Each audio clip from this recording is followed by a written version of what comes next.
One of the most important aspects of disciplinary literacy is academic language.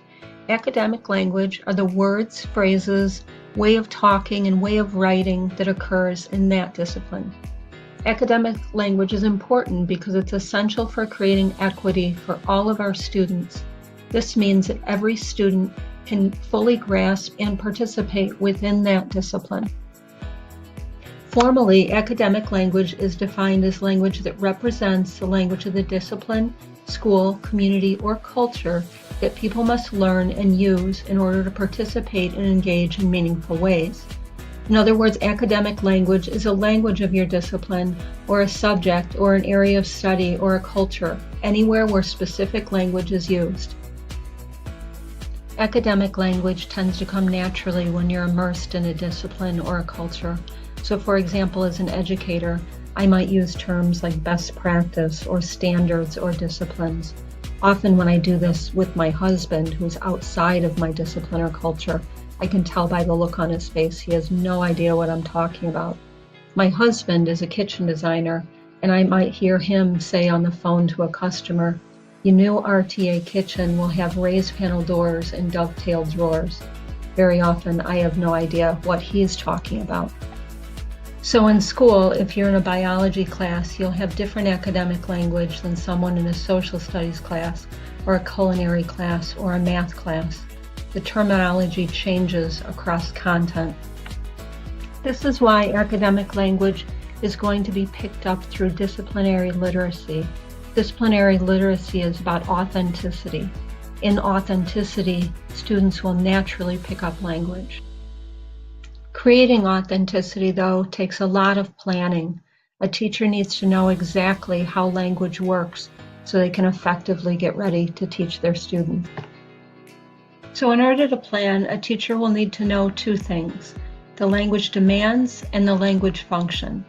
Language demands are formally defined as the way academic language is used to participate in the learning tasks through reading, writing, speaking, or listening to best understand and participate in that discipline. Language functions are defined as the content-focused learning represented by the active verbs within the outcomes. That's a mouthful, so let's break it down further. Language demands are what students use in order to gain understanding of academic language. There are three aspects of language demands: vocabulary, discourse, and syntax. Vocabulary are the words and phrases that are used within the discipline. Vocabulary is often divided into three tiers.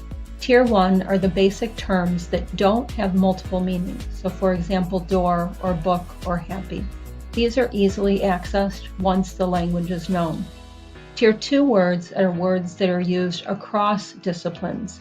Unlike Tier 1 words that don't have multiple meanings, very often Tier 2 words do. So words like characteristics or analyze or components may mean one thing in math, but something different in science.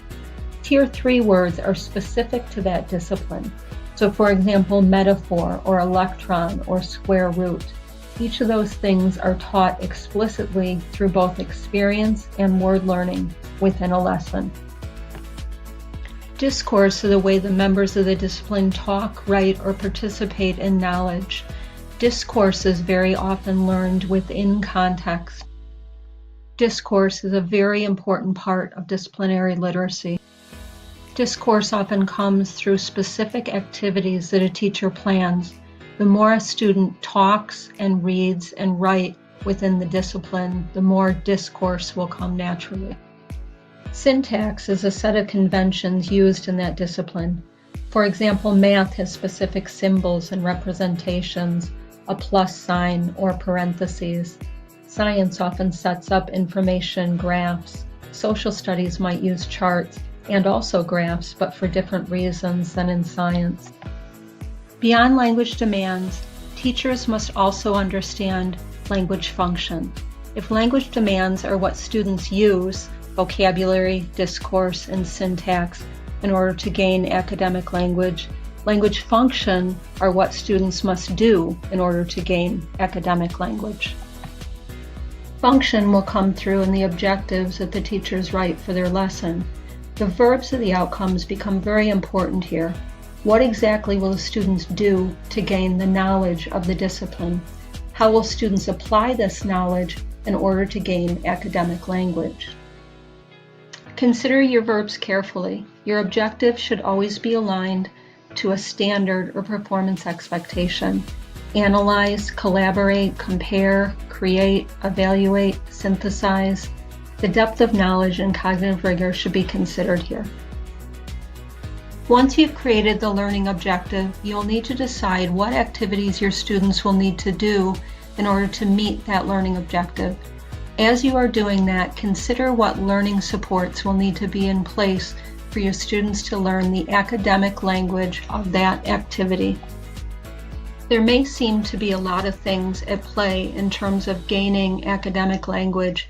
However, the more authentically you teach, the more you carefully plan, the more naturally this will become to you as a teacher. Remember that helping a student gain academic language is a matter of equity in a sometimes inequitable world. This is where you can have a tremendous impact on the futures of your students. Teachers make a difference.